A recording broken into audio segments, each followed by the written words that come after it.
领导，我就是一个老百姓啊。带着他们来的就是领导。行。那大家好，下午好啊。我叫罗丽兰啊，你们知道这个成语“力挽狂澜”吗？知道。知道啊，所以我的名字就是力挽狂澜的丽兰啊。我在美国领事馆是一个外交官啊。我知道跟你们讲中文是班门弄斧啊，是在关公面前耍大刀。但是我就会试一试啊，所以如果我说错的话，你应该告诉我，你应该对我很严格，好不好？行。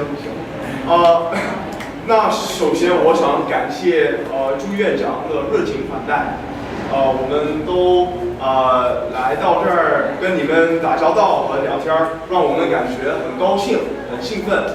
我希望你们也有一样的感觉。但是我现在在你们面前的原因是跟你们讲一讲，为什么我们今天来到到这儿来进行一个志愿者的活动。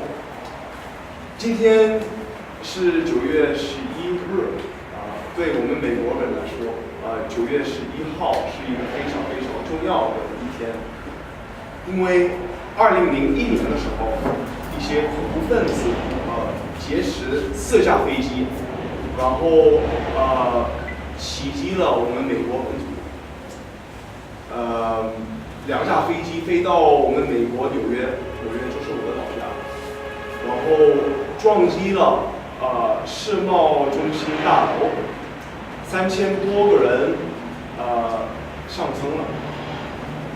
与此同时，第3架飞机飞到美国国防部的总部，然后撞击了五角大楼，然后140个人丧生了。但是你们可能不知道，除了这些袭击以外，也有第4架飞机。这架飞机的目标是美国白宫。但是在这个飞机中的乘客，他们无法容忍这些恐怖分子来劫机，所以他们都一起想出来一个计划，然后一起强攻飞机的驾驶舱，然后跟恐怖分子搏斗。结果这架飞机才没有机会飞到美国白宫，而是在一个农村的地区中坠毁了。所以为了保护美国总统，也为了保护美国老百姓，这些乘客英勇牺牲了。那除了这些英雄以外，也有其他的英雄，就是在美国纽约的警察和消防员。这2架飞机撞击双子大楼的时候，很多警察和消防员马上进去救人，还有帮人撤离。但是双子大楼坍塌的时候，有400多名警察和消防员牺牲了。但是如果他们没有进去救人的话，可能有更多的受害者。我已经说过，我的老家是纽约，我爸爸也是警察。其实已经过了那么长时间了，16年了，但是我还清清楚楚的记得那个情景。那个时候我很小。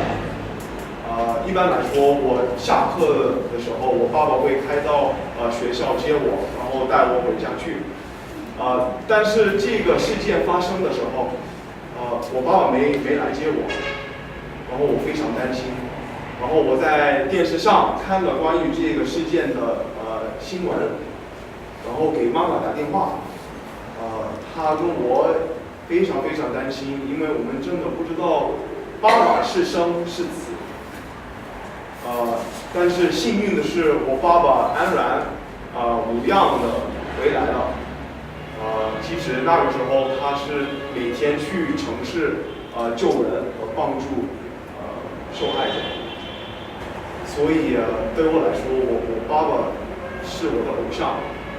也是我生活中的英雄。所以我们为什么到这儿来呢？因为为了纪念这个令人感动的事件，也为了纪念这些英雄做出的奉献和牺牲，我们美国人每年会进行一个志愿活动，把这天定为一个服务节，所以谢谢大家。还没看到。他学会了日本话。这个。